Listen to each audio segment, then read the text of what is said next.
Hello friends, welcome to the political philosopher. Friends, आज हम लोग फिर से इंडियन पॉलिटिकल थॉट को कंटिन्यू करेंगे और जिसमें हमने कबीर के फर्स्ट पार्ट को देख लिया है। तो आज कबीर का पार्ट नंबर 2 होने वाला है और इस पार्ट नंबर 2 में हम कुछ महत्वपूर्ण प्रश्नों के ऊपर भी चर्चा करेंगे। ये चीज़ आप ज़रूर ध्यान रखिएगा क्योंकि ये जो हम लगभग 15 क्वेश्चंस की टेस्ट सीरीज या प्रैक्टिस लगाने वाले हैं आज, इस 15 क्वेश्चंस को आप अच्छे तरीके से लगा लेंगे तो मेरा मानना है कि अगर वीडियो को आपने 2 पार्ट में देख लिया है, देन अगर आप 15 क्वेश्चंस की प्रैक्टिस लगा लेते हैं तो कबीर के ऊपर कोई भी ऐसा क्वेश्चन नहीं बचता है जो एग्जाम में पूछे जा सकें, या पूछे जाएंगे तो आपको वो क्वेश्चन जरूर आते होंगे। तो प्लीज़ आप लोग हमारे साथ बने रहें और एंड तक वीडियो को जरूर देखें। गारंटीज के साथ कह सकता हूं कि आपको कबीर से कोई दिक्कत, कोई भी क्वेश्चन होगा कबीर के ऊपर, उससे कोई दिक्कत एग्जाम में नहीं आएगी। तो आप लोग वीडियो को जरूर एंड तक देखें। चलते हैं अपने पीपीटी स्लाइड्स की तरफ। चलिए, तो आज का हमारा पहला टॉपिक है कि कबीर ने जो राजा की दैवी सत्ता का खंडन किया है उसके बारे में देखते हैं। देखिए, दैवी सत्ता का मतलब होता है कि राजा जो है ईश्वर का स्वरूप है, राजा जो है धरती पर ईश्वर का प्रतिनिधि है।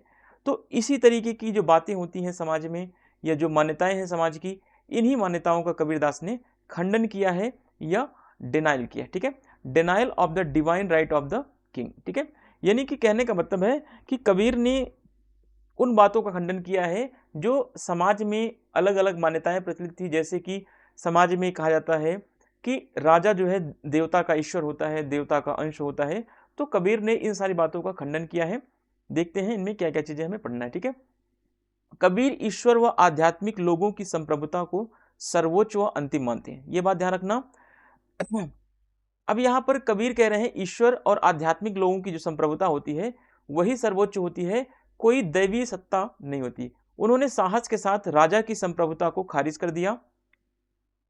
ठीक है, अब यहां पे कबीर कह रहे हैं कि राजा की कोई संप्रभुता या उसकी अंतिम सर्वोच्च सत्ता, ऐसी कोई बात यहां पर स्वीकार करने की योग्य नहीं है।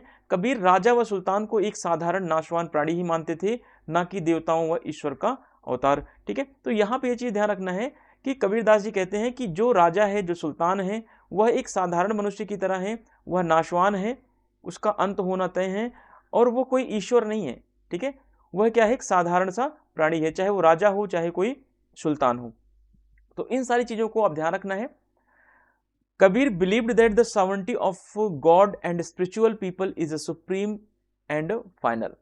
He boldly rejected the sovereignty of the king. इन्होंने बहुत ही दृढ़ता पूर्वक या बोल्डली जो है किंग की सॉवरेंटी को रिजेक्ट किया है। Kabir consider the king and sultan as a ordinary mortal beings. ठीक है, तो कबीर कहते हैं कि जो किंग है और जो सुल्तान है वह एक ऑर्डिनरी पीपल की तरह है और वह मोर्टल भी है। ठीक है, वो मरेगा भी, and not the incarnation of a gods. ठीक है, अब यहां पर कोई गॉड या ईश्वर जैसा कोई कॉन्सेप्ट कबीर नहीं मानते हैं, ये चीज ध्यान रखना। आपको एक चीज और ध्यान रखना है कि कबीर जो है निर्गुण भक्ति शाखा से जुड़े हुए हैं, निर्गुण भक्ति शाखा। ठीक है, चलिए आगे देखते हैं।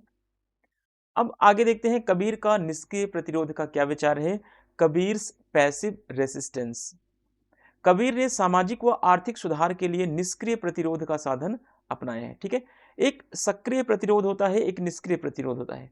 सक्रिय प्रतिरोध का मतलब है कि धरना प्रदर्शन करना या फिर तरह तरह के आंदोलन करना। तो कबीर ने ऐसा कोई आंदोलन नहीं किया, बल्कि कबीर ने निष्क्रिय प्रतिरोध का सहारा लिया। ठीक है, जो सामाजिक बुराइयां थी उसको दूर करने का इन्होंने प्रयास किया। अब शोषण, अस्पृश्यता, अंधविश्वास तथा रूढ़ियों आदि का विरोध करने के लिए कबीर ने विवेकपूर्ण सोच, दृढ़ता एवं निर्भरता का विचार इन्होंने दिया है। तो साथ के साथ इन्होंने शोषण का विरोध किया, अस्पृश्यता का विरोध किया, अंधविश्वास, रूढ़ियों, इन सब का विरोध करने के लिए कबीर ने विवेकपूर्ण सोच को महत्वपूर्ण माना कि अगर व्यक्ति के अंदर तार्किक क्षमता, निर्भरता, विज्ञान, तकनीकी, इन सब चीजों का विकास हो जाएगा व्यक्ति के अंदर, यानी कि व्यक्ति के अंदर विवेकपूर्ण भावनाएं आ जाएंगी, तो ये सारी चीजें अपने आप नष्ट हो जाएंगी। इन सब के लिए, इन सब के समाधान के लिए सामूहिक विचार विमर्श व संवाद का मार्ग अपनाने पर इन्होंने बल दिया है। कबीर कहते हैं कि समाज से हमें अंधविश्वास, बुराइयां, अस्पृश्यता, इन सब को दूर करना है। तो हमें सामूहिक विचार विमर्श करना पड़ेगा, हमें एक समन्वयात्मक दृष्टिकोण अपनाना पड़ेगा, ठीक है। बिना संवाद किए, बिना विचार विमर्श किए, बिना समाज को इकट्ठा किए हम इन सारी चीज़ों को दूर नहीं कर सकते। तो कबीर का बेसिकली यही मानना है कि अगर हमें समाज में अस्पृश्यता, अंधविश्वास, रूढ़ियाँ, परंपराएं, इन सबको दूर करना है तो हमें समाज को एकजुट होना पड़ेगा, समाज को सामूहिक विचार विमर्श करना पड़ेगा। बिना सामूहिकता के कुछ भी संभव नहीं है, ठीक है।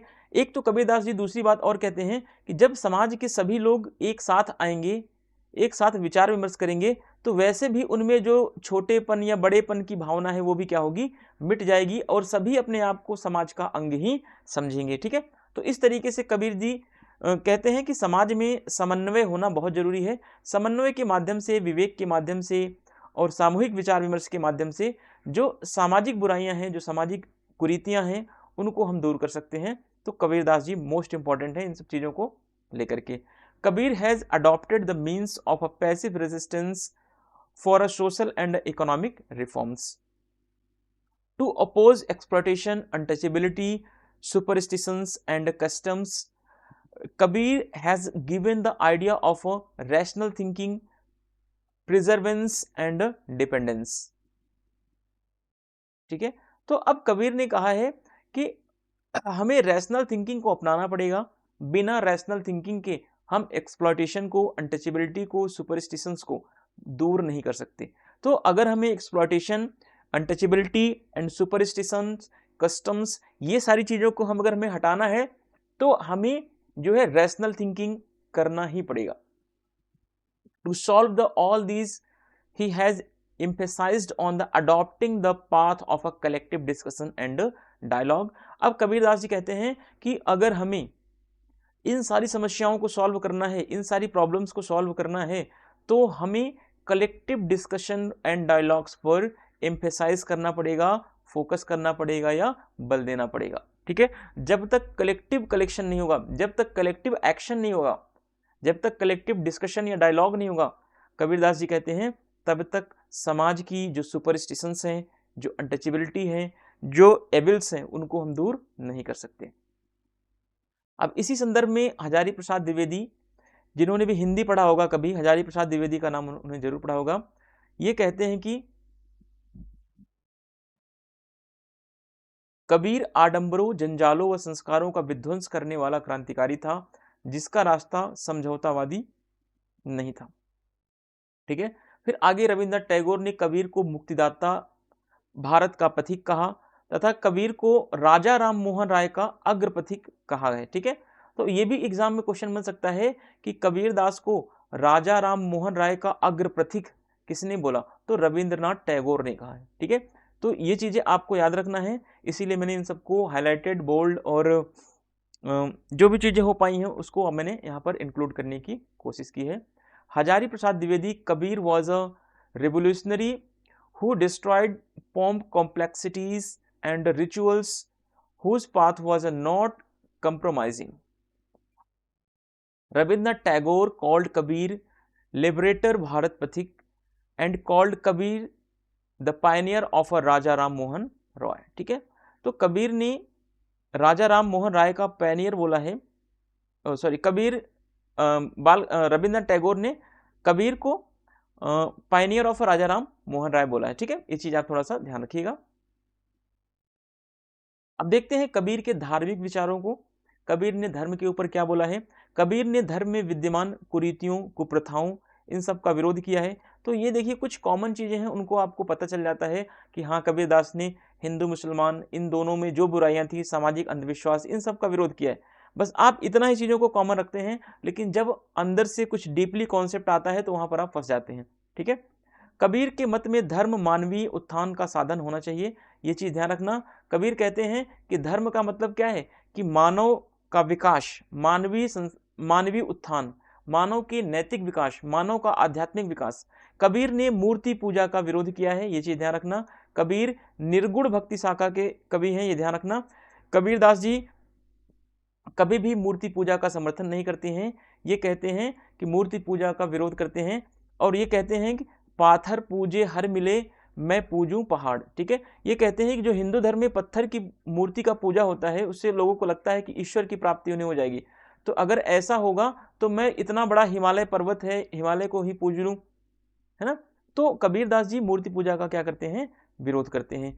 शुरुआत में नाथ परंपरा का इन्होंने अनुकरण किया, लेकिन बाद में ये भक्ति परंपरा को इन्होंने अपना लिया। तो ये चीज ध्यान रखना है। हालांकि जो एग्जाम में क्वेश्चन अभी जो एग्जाम में नहीं, जो मैंने क्वेश्चन बनाए हैं वो क्वेश्चन थोड़े डीपली हैं, कॉन्सेप्चुअल क्वेश्चन है, वो क्वेश्चंस को आपको जरूर करना है। ठीक है, अभी तक एग्जाम में बहुत ज्यादा क्वेश्चन कबीर के ऊपर नहीं पूछा गया है। 2 से 3 बार आई थिंक मुझे लगता है कबीर के ऊपर क्वेश्चन नेट में पूछा गया है, बट आपको अपनी प्रिपरेशन को अच्छे से तैयार करना है, चाहे एग्जाम में कितनी बार पूछा गया हो या ना पूछा गया हो। चलिए, रिलीजियस व्यूज या रिलीजियस थॉट्स के बारे में देखते हैं। Kabir oppose the evil practices and ill practices prevalent in a religion. Kabir's opinion religion should be a means of a human upliftment. तो कबीर कहते हैं कि जो रिलीजियस है इसका मेन मोटिव होना चाहिए कि ह्यूमन बीइंग का अपलिफ्टमेंट होना चाहिए। ठीक है, अपलिफ्टमेंट होना चाहिए, यानी कि ह्यूमन का विकास होना चाहिए, ह्यूमन का उत्थान होना चाहिए। Kabir opposed idol worship. Initially he followed the Nath tradition, but later he adopted the tradition of भक्ति।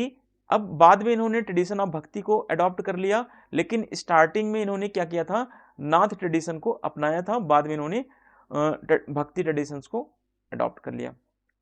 अब यहाँ पे देखिए फिर इंपॉर्टेंट क्वेश्चन बन सकता है यहाँ से, निराकार निर्गुण भक्ति का समर्थन किया तथा निर्गुण ईश्वर को इन्होंने क्या नाम दिया, राम नाम दिया। ठीक है, अब निर्गुण ईश्वर को इन्होंने राम कहा है, वो राम नहीं जो तुलसीदास के राम हैं, उन राम की बात कबीरदास जी नहीं करते हैं। यहाँ पर कबीरदास जी कहते हैं कि इनके राम का कोई आकार नहीं है, ये निराकार है। ठीक है, कबीर के मत में आत्मा ईश्वर का अंश है और अजर और अमर भी है। ठीक है, तो कबीर कहते हैं कि आत्मा जो होती है ये ईश्वर का ही अंश है, और व्यक्ति की जब मृत्यु होती है तो ये आत्मा जो हो जाती है ईश्वर में विलीन हो जाती है। आत्मा और परमात्मा क्या है, अभेद है, इनको अलग नहीं किया जा सकता, क्योंकि आत्मा क्या है, परमात्मा का ही अंश है। तो आत्मा और परमात्मा में कोई अंतर नहीं है, ये भी एग्जाम में क्वेश्चन बनने के चांसेस हैं।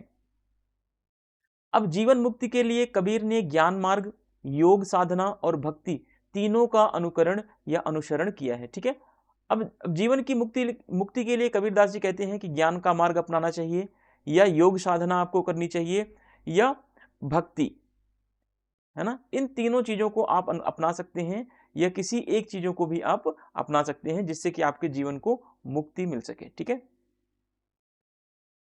Supported formless nirgun bhakti, the story called the nirgun god as a Ram.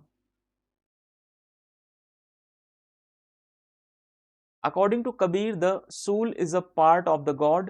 It is the ageless and immoral. Kabir कहते हैं कि जो सोल है, ठीक है, ये सोल क्या है, गॉड का ही पार्ट्स है, और ये क्या है, सोल कभी भी मरता नहीं, ये इमॉर्टल है और ये एजलेस भी है।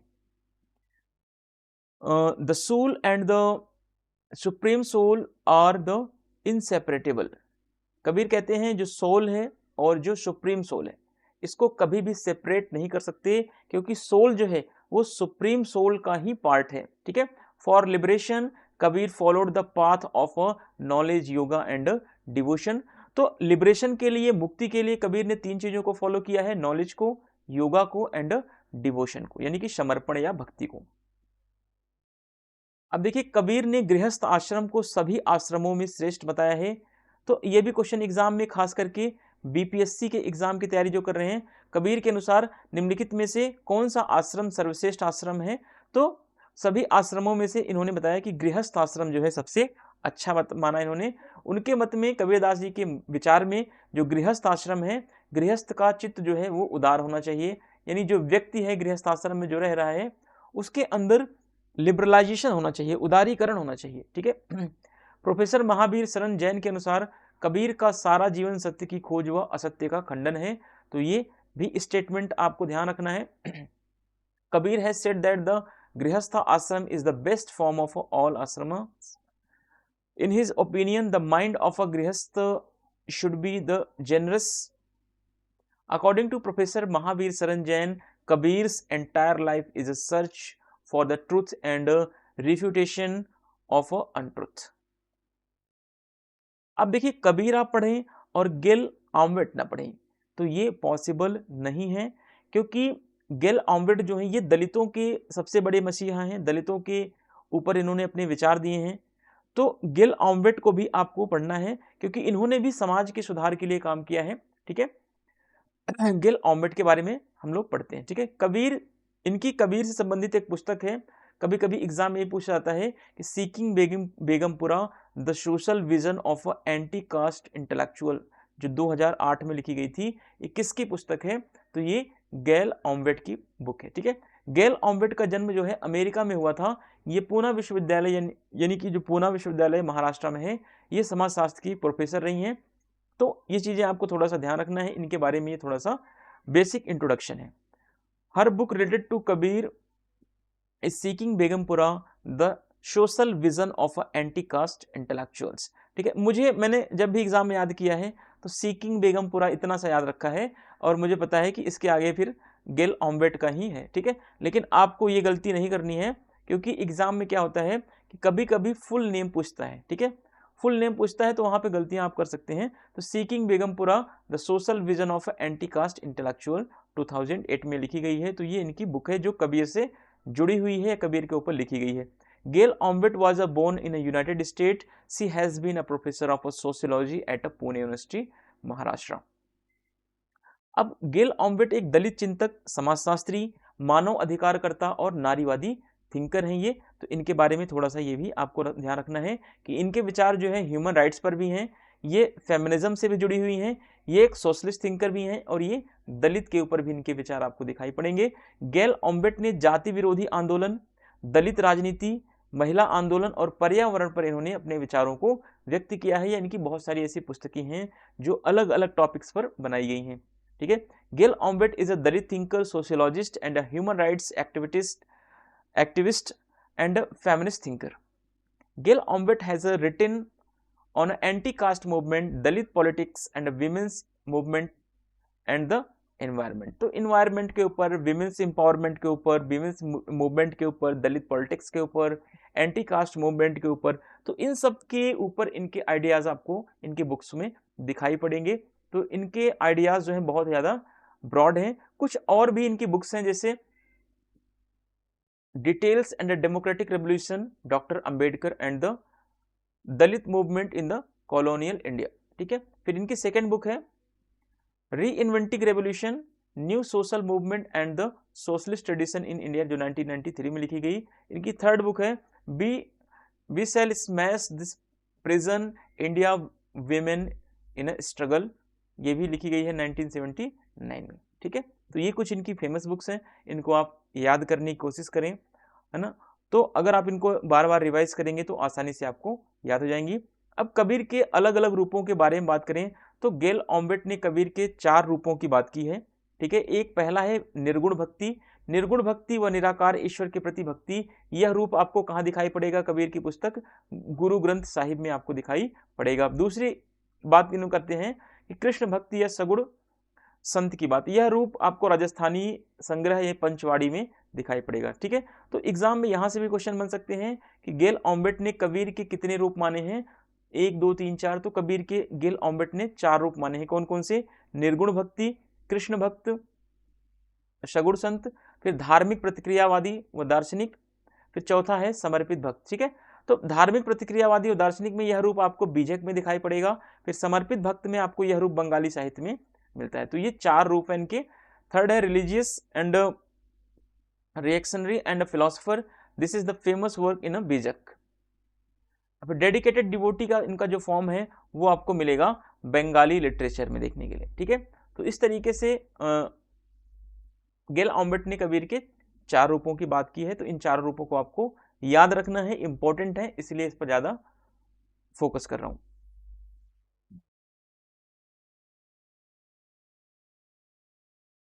देखिए, क्वेश्चन करने से पहले मैं क्वेश्चन का आंसर बताऊं, उस आंसर को बताने से पहले आप वीडियो को पॉज कीजिए और वीडियो को पॉज करके अपने आंसर को आप खुद दीजिए। आप एक पेज लीजिए, 15 क्वेश्चन लिखिए, इसमें मैंने 15 क्वेश्चन ऐड किए हैं और 15 क्वेश्चंस में आप इनकी आप पहले मेरे कोई आंसर बताने से पहले आप उनमें टिक लगाइए कि आपके कितने क्वेश्चन सही हुए कितने गलत हुए, ठीक है।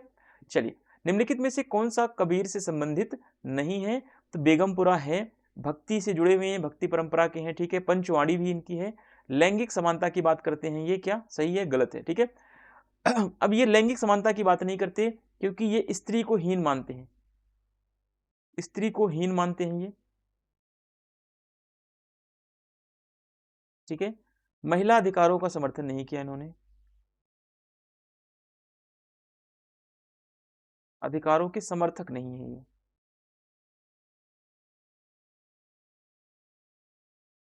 विच one of the following is not related to Kabir? तो कबीर से जेंडर इक्वलिटी नहीं जुड़ा हुआ है। ये नेट के पेपर में आया हुआ क्वेश्चन है, इसलिए मैंने यहाँ पर ऐड कर दिया है। 2 क्वेश्चन ऐसे हैं जो नेट के एग्जाम में आए हुए हैं, बाकी 13 क्वेश्चन मैंने खुद से बनाए हैं, तो उनको आप जरूर ध्यान में रखिएगा सारे क्वेश्चंस को। नेक्स्ट क्वेश्चन है क्वेश्चन नंबर 2। निम्न कथनों पर विचार कीजिए। कबीर ने धर्म में विद्यमान कुरीतियों कुप्रथाओं का विरोध किया है। तो ये सबको पता है, इजी क्वेश्चन है कि कबीर ने जो धर्म में विद्यमान बुराइयां हैं, कुप्रथाएं हैं, परंपराएं हैं, रूढ़ियां हैं, इन सब का तो विरोध किया है, चाहे वो हिंदू धर्म में हो चाहे वो मुसलमान धर्म में हो, ठीक है। दूसरी बात देखते हैं, पहला तो सही है, कबीर के मत में धर्म मानवीय उत्थान का साधन होना चाहिए, तो बिल्कुल सही है, ये अभी जस्ट आपने ऊपर पढ़ा है, ठीक है। तीसरा देखिए, कबीर ने मूर्ति पूजा का समर्थन किया है, क्या ये बात सही है? तो गलत है, कबीर ने मूर्ति पूजा का समर्थन नहीं किया है। कबीर ने आइडल वर्शिप का खंडन किया है, ठीक है। मूर्ति पूजा का इन्होंने विरोध किया है, समर्थन नहीं बल्कि विरोध किया है। क्योंकि कबीर क्या है? कबीर एक निर्गुण भक्ति शाखा से जुड़े हुए हैं, ये ईश्वर को निराकार मानते हैं, यानी इनका जो राम है, कबीर के जो राम है, उनका कोई आकार नहीं है, उनका कोई आकार नहीं है। जिसका कोई आकार न हो उसको क्या बोलते हैं? निराकार, ठीक है। चलिए, तो इस हिसाब से ऑप्शन नंबर आपका कौन सा सही हो जाएगा? 1 और 2 सही है, 1 और 2 सही है, ठीक है। बी ऑप्शन आपका करेक्ट हो जाएगा। Consider the following statement, Kabir has oppose the evil practices and prevailing in the religion, तो बिल्कुल करेक्ट है। Kabir in Kabir's opinion religion should be a means of a human upliftment, तो बिल्कुल करेक्ट है। Kabir has supported idol worship, तो ये गलत है, इन्होंने आइडल वर्शिप को सपोर्ट नहीं किया है, तो ए एंड बी करेक्ट है, यानी कि 1 और 2 आपके सही, ठीक है। यहाँ पर ऑप्शन में चेंज करना भूल गया, यहाँ पर 1 एंड 2 एंड 3 ऐसे करना चाहिए था, ठीक है। चलिए, कोई बात नहीं। अगला क्वेश्चन नंबर 3 है, कबीर के संबंध में यह किसने कहा? कबीर ने जाति भेद, हिंदू षड दर्शन, वर्ण व्यवस्था, वेदों की श्रेष्ठता व ब्राह्मणवाद को मान्यता नहीं दी, किसका कथन है ये, ठीक है। Who said about the Kabir did not recognize the casteism, Hindu Shaddarshan and varna system, superiority of Vedas and Brahmanism, किसने बोला है? तो ये बोला है गिल ऑम्बेट, ठीक है। Gail Omvedt is the correct option. चलिए, क्वेश्चन नंबर 4 देखते हैं। निम्न कथनों पर विचार करते हुए हमें क्या पता करना है? सही कथन को पहचानना है, यानी कि सत्य कथन की पहचान करनी है हमें, ठीक है। चलिए, पहला कथन देखते हैं, कबीर ईश्वर व आध्यात्मिक लोगों की संप्रभुता को सर्वोच्च व अंतिम मानते हैं, ठीक है, बिल्कुल। इन्होंने कहा कि ईश्वर की संप्रभुता और आध्यात्मिक लोगों की संप्रभुता को ये इन्होंने सर्वोच्च माना है। इन्होंने राजा की संप्रभुता को स्वीकार नहीं किया है, राजा की संप्रभुता को इन्होंने खारिज कर दिया है। दूसरा ऑप्शन देखिए, उन्होंने साहस के साथ राजा की संप्रभुता को क्या कर दिया है? खारिज कर दिया है, तो बिल्कुल सही है ये भी। थर्ड नंबर देखते हैं, कबीर राजा व सुल्तान को एक साधारण और नाशवान प्राणी मानते थे, ना कि देवताओं व ईश्वर का अवतार। इस हिसाब से तीनों ऑप्शन आपके सही हैं, उपरोक्त सभी सही है, ठीक है। Consider the following statement and identify the true ones, ठीक है। Kabir consider the sovereignty of God and spiritual people to be the supreme for and final, ठीक है। He boldly rejected the sovereignty of the king, इन्होंने king की sovereignty को reject कर दिया। तीसरा, Kabir considered the king and the sultan to be the ordinary mortal being not a incarnation of the gods and a God, ठीक है। तो ये तीनों स्टेटमेंट क्या है, सही है आपके, डी ऑप्शन आपका करेक्ट हो जाएगा। आपको ऑप्शन एक ही जगह देखने को मिलेगा, बट क्वेश्चन आपको हिंदी और इंग्लिश में ऊपर नीचे देखने को मिलेंगे। चलिए अगला क्वेश्चन नंबर 5 देखते हैं। निम्न कथनों पर विचार करते हुए फिर आपको सही कथन बताना है। कबीर के अनुसार समाज में सुधार का रास्ता व्यक्ति से होकर जाता है, तो बिल्कुल सही है। कबीरदास जी कहते हैं कि समाज में अगर सुधार लाना है तो सबसे पहले व्यक्ति के अंदर सुधार लाना पड़ेगा, व्यक्ति के अंदर सुधार लाना पड़ेगा, ठीक है। क्योंकि कबीरदास जी कहते हैं कि समाज क्या है, व्यक्तियों का योग है। अगर अच्छे व्यक्ति समाज में रहेंगे तो समाज का सुधार अपने आप हो जाएगा। पहला स्टेटमेंट सही है। कबीर ने समाज सुधार के लिए समाज को ज्यादा महत्व दिया बजाय व्यक्ति के, तो गलत है। कबीर ने समाज सुधार के लिए व्यक्ति को ज्यादा महत्व दिया है। इन्होंने कहा कि व्यक्ति अगर शिक्षित होगा, व्यक्ति अगर पढ़ा लिखा होगा, व्यक्ति अगर विवेकशील होगा तो समाज में सुधार अपने आप आ जाएगा। तो पहला सही है, दूसरा गलत है, ठीक है। तो पहला केवल एक आपका सही हो जाएगा। Consider the following state, identify the true statement. According to Kabir, the path to social reform is through the individuals. तो बिल्कुल सही है। Kabir gave more importance to society for a social reform rather than the individuals. तो ये गलत हो जाएगा, ठीक है। नेक्स्ट क्वेश्चन देखते हैं। निम्न कथनों पर विचार करते हुए फिर सही कथन को बताना है कि सही कथन कौन कौन सा है। कबीर ने प्लेटो की भांति आदर्श राज्य समाज का विचार दिया है, तो बिल्कुल सही है। बेगमपुरा,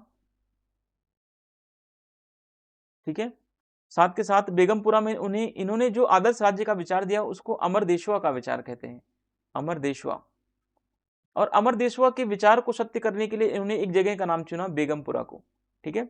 इसीलिए कहता है कि बेगमपुरा का संबंध भी कबीर से जोड़ा जाता है, क्योंकि बनारस के पास एक बेगमपुरा शहर है। तो बेगमपुरा जगह है एक जगह, तो उस जगह को कबीर ने अमरदेशवा यानी आदर्श राज्य बनाने का प्रयास किया। कबीर ने अपने आदर्श राज्य को अमरदेशवा कहते हैं, कबीर अपने आदर्श राज्य को अमरदेशवा कहते हैं, तो ये भी करेक्ट है।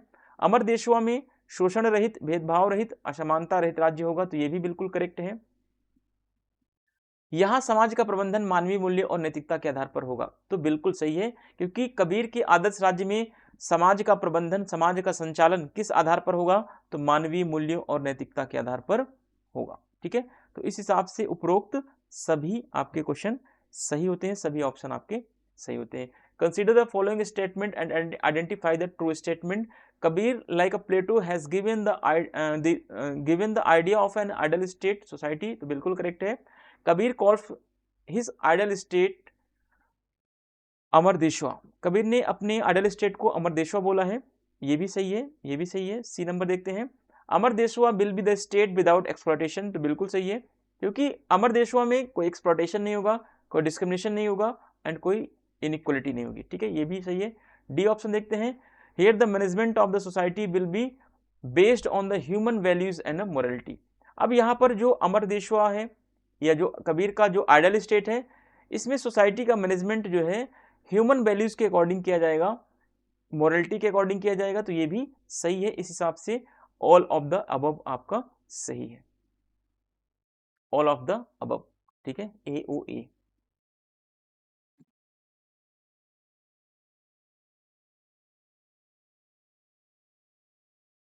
चलिए इसका आंसर आप कमेंट में जरूर करके बताइएगा, हालांकि मैं आपको क्वेश्चन करवा दे रहा हूं, ठीक है। कथन है कबीर सॉरी कथन है फर्स्ट, भक्ति काल के सगुण शाखा के संत के रूप में कबीर के विचार जो है महत्वपूर्ण है, क्या ये बात सही है? तो ये बिल्कुल गलत है। क्योंकि भक्ति काल से कबीर तो जुड़े हुए हैं, लेकिन सगुण शाखा से नहीं बल्कि निर्गुण शाखा से जुड़े हुए हैं, ठीक है। इस हिसाब से जब कथन गलत होगा, हमेशा जब कथन गलत होगा तो कारण अपने आप सही हो जाएगा। डी ऑप्शन सही है। कबीर ने आदर्श राज्य के रूप में अमरदेशवा के विचार को प्रस्तुत किया है, तो बिल्कुल सही है। कथन गलत है और कारण सही है, ठीक है। डी ऑप्शन आपका सही हो जाएगा। स्टेटमेंट क्या है आपका गलत है और रीजन आपका सही है, ठीक है। Kabir's ideas are important as a saint of a Sagun branch of a Bhakti period, तो ये नहीं, शगुन ब्रांच से नहीं जुड़े हुए हैं, ये भक्ति पीरियड से जुड़े हुए हैं, लेकिन ये निर्गुण भक्ति से जुड़े हुए हैं, निर्गुण भक्ति, ठीक है। फिर रीजन आपका बिल्कुल सही होगा। जब स्टेटमेंट गलत होगा तो रीजन अपने आप करेक्ट हो जाएगा। Kabir presented the idea of Amar Deshwa as an ideal state. चलिए नेक्स्ट देखते हैं।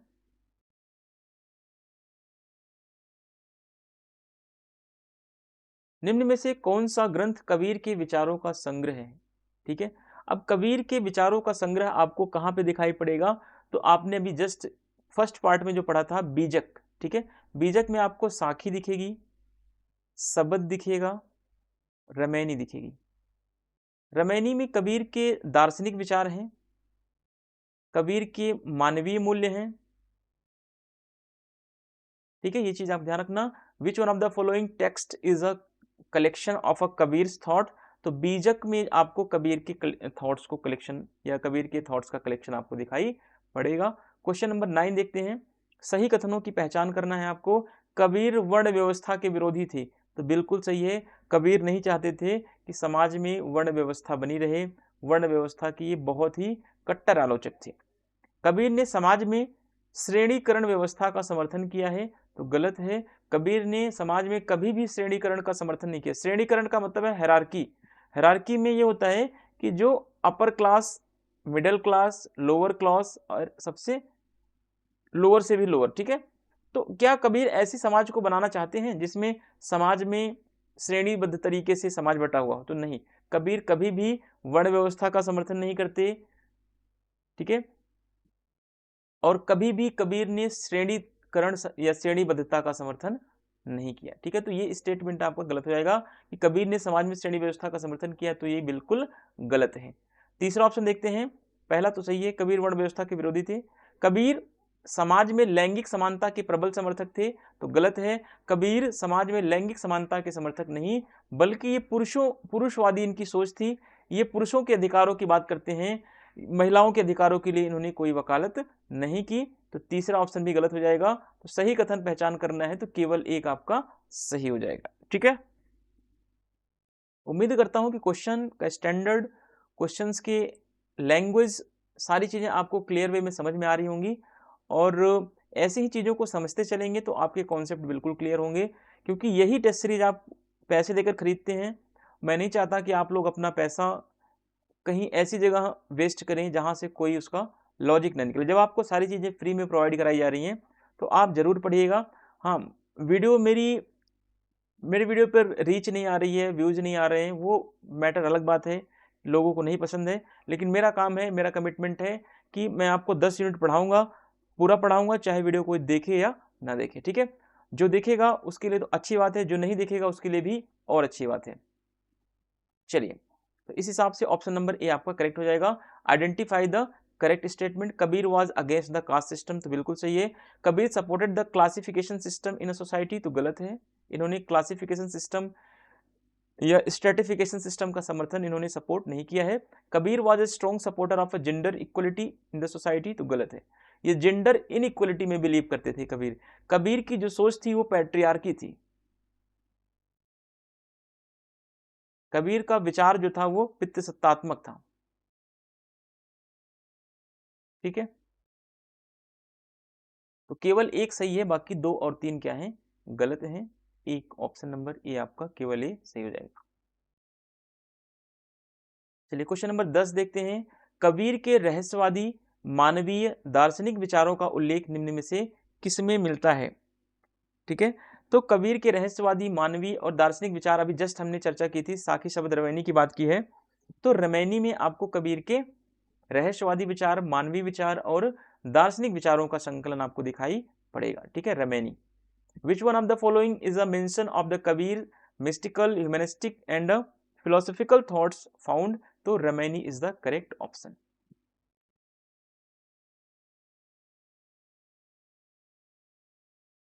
चलिए फिर आपके दिमाग की टेस्टिंग होगी। फिर यहाँ पर गलत कथन का पहचान करना है, असत्य कथन बताइए। कबीर पितृसत्तात्मक समाज के समर्थक थे, क्या ये गलत है? तो बिल्कुल नहीं, ये सही है। कबीर का झुकाव जो था पितृसत्तात्मक समाज की तरफ था। नारी संबंधी विचार रूढ़िवादिता से कबीर के प्रेरित थे, तो बिल्कुल सही है। कबीर ने सती प्रथा का विरोध किया है, तो ये गलत है। कबीर ने सती प्रथा का, बाल विवाह का और विधवा पुनर्विवाह का, इन सब का कबीर ने जो है कभी भी समर्थन नहीं दिया है। ठीक है, अगर बात करें तो सती प्रथा का इन्होंने विरोध किया तो नहीं, सती प्रथा का इन्होंने समर्थन किया है। ये कहते हैं कि सती प्रथा के माध्यम से आत्मा और परमात्मा का मिलन होता है। ठीक है, कबीर ने बाल विवाह का कभी विरोध नहीं किया, कबीर ने कभी भी विधवा पुनर्विवाह का समर्थन नहीं किया। ठीक है, तो कहने का मतलब है कि कबीर का झुकाव जो था पूरी तरीके से पुरुषवादी समाज की तरफ था, और कबीर की जो सोच थी वो रूढ़िवादिता पर आधारित थी। ठीक है, खास करके महिलाओं के संदर्भ में। तो तीसरा ऑप्शन गलत है, कबीर ने सती प्रथा का विरोध किया है तो ये गलत है, विरोध नहीं, सती प्रथा का इन्होंने समर्थन किया है। ठीक है, तो गलत है केवल तीसरा कथन गलत है, सी वाला स्टेटमेंट आपका सही हो जाएगा। Choose the incorrect statement. Kabir was a supporter of a patriarchal society, तो बिल्कुल सही है। Thoughts regarding women were inspired by the conservatism, तो बिल्कुल सही है कि कबीर के जो विमेंस के प्रति जो उनके विचार हैं, जो थॉट्स हैं, वो कंजर्वेटिज्म से ही प्रभावित हैं, तो बिल्कुल सही है। Kabir oppose the practice of a sati, तो गलत है, इन्होंने अपोज नहीं किया, इन्होंने सपोर्ट किया है। ठीक है, चलिए आगे देखते हैं। क्वेश्चंस का लेवल और क्वेश्चन का स्टैंडर्ड अच्छा लग रहा हो तो प्लीज कमेंट जरूर कीजिएगा। आगे उम्मीद करूंगा कि जितने भी चैप्टर बनाऊंगा हर चैप्टर में आपको 20 से 30 क्वेश्चंस की संख्या बढ़ाते जाऊंगा मैं, और क्वेश्चंस का स्टैंडर्ड भी और ज़्यादा टफिस्ट करता जाऊंगा। ठीक है, अगर आप लोगों को पसंद आएगा तो ये चीज़ें आगे कंटिन्यू रहेंगी। कबीर ने अस्पृश्यता का विरोध कर बहुजन समाज की अवधारणा का खंडन किया है, क्या ये बात सही है? तो गलत है ये बात। अस्पृश्यता का विरोध तो किया है कबीर ने, लेकिन बहुजन समाज की अवधारणा का खंडन इन्होंने नहीं, बहुजन समाज की अवधारणा का इन्होंने समर्थन किया है। खास करके ये क्वेश्चन उनके लिए हैं जो डीएसएसबी में बैठने वाले हैं। ठीक है, डीएसएसबी के क्वेश्चन आप कल्पना नहीं कर सकते किस स्टैंडर्ड के क्वेश्चन बन जाते हैं कभी कभी। चलिए, जब कथन गलत होता है तो एक चीज ध्यान रखना, कारण अपने आप सही होगा, कारण पढ़ने की जरूरत नहीं है। तो इस हिसाब से जब ए गलत है तो यानी कथन गलत है तो कारण सही है। ठीक है, कबीर के अनुसार अस्पृश्यता क्या है? सामाजिक बुराई है, तो बिल्कुल सही है। ठीक है, तो स्टेटमेंट गलत है। Kabir has opposed untouchability and refuted the concept of Bahujan Samaj, तो रिफ्यूट नहीं किया है इन्होंने, सपोर्ट किया है बहुजन समाज के कॉन्सेप्ट को। रिफ्यूट नहीं बल्कि सपोर्ट होना चाहिए। ठीक है, ये गलत हो जाएगा स्टेटमेंट आपका। रीजन सही है। रीजन क्यों सही है? क्योंकि according to Kabir untouchability is a social evil. Kabir कहते हैं कि अनटचेबिलिटी क्या है? सामाजिक बुराई है, सोशल एविल है। 30 नंबर क्वेश्चन है, कबीर के आदर्श समाज के बारे में सही कथनों को बताना है कि आदर्श समाज के बारे में सही कथन क्या है। कबीर के आदर्श समाज में शोषण तथा अन्याय का अभाव पाया जाता है, तो बिल्कुल सही है कॉन्सेप्ट। देखिए इजी क्वेश्चन है, बट आपको थोड़ा सा अगर आपने वीडियो को अच्छे से देख लिया ना तो आपको कबीर को दोबारा जीवन में कभी नहीं पढ़ना पड़ेगा। चलिए दूसरा ऑप्शन देखते हैं।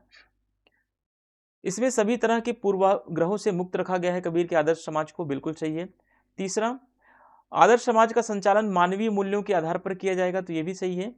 यह समाज नैतिकता प्रधान समाज है, तो ये भी सही है। इस हिसाब से आपका ऑप्शन नंबर डी सही है। सभी स्टेटमेंट आपके करेक्ट हैं। 30 नंबर का इंग्लिश मीडियम देखें। The true statement about the Kabir's ideal society is a there is a no exploitation and injustice in Kabir ideal society, तो बिल्कुल करेक्ट है। It is a free from all kinds of prejudices, तो बिल्कुल सही है। The ideal state will be run on the basis of human values, तो ये भी सही है कि कबीर का जो आइडल स्टेट है वो ह्यूमन वैल्यूज के अकॉर्डिंग ही रन करता है। This society is a moral society, तो ये भी करेक्ट है। इस हिसाब से ऑल ऑफ द अबव आपका करेक्ट हो जाएगा, डी ऑप्शन आपका करेक्ट हो जाएगा, सभी सही है। क्वेश्चन नंबर 14 देखते हैं। कबीर के संदर्भ में यह कथन कथन कथन किसका है कि कबीर आडंबरों, जंजालों व संस्कारों का विध्वंस करने वाला क्रांतिकारी था जिसका रास्ता समझौतावादी नहीं था। ठीक है, ये अभी जस्ट आपने पढ़ा है आज की वीडियो में, ये हजारी प्रसाद द्विवेदी जी का कथन है। ठीक है, whose statement in this text in the context of a Kabir was a revolutionary who destroyed all the pomp and complexities and rituals and whose path was a not compromising, तो ये हजारी प्रसाद द्विवेदी जी का स्टेटमेंट है। ये हिंदी के thinker हैं हजारी प्रसाद द्विवेदी। आज का अंतिम क्वेश्चन, लास्ट क्वेश्चन है, सही कथन की पहचान करना है। इनमें से कौन सा ट्रू स्टेटमेंट है, ठीक है। चलिए, कबीर ने धर्मनिरपेक्षता का समर्थन किया है, तो बिल्कुल सही है। कबीर का चिंतन समन्वयवादी चिंतन है, तो बिल्कुल सही है, क्योंकि कबीर ने समाज के सभी वर्गों में समन्वय स्थापित करने की बात की है, सभी वर्गों को एक साथ लाने की बात की है, सभी वर्गों में विचार विमर्श, समरसता, सद्भावना की बात करते हैं कबीरदास जी। तो ये दोनों स्टेटमेंट क्या है, सही हो जाएंगे आपके, सी वाला स्टेटमेंट आपका सही हो जाएगा। Which one of the following is a true statement? Kabir supported secularism, बिल्कुल सही है। Kabir thinking is a syncretics thinking,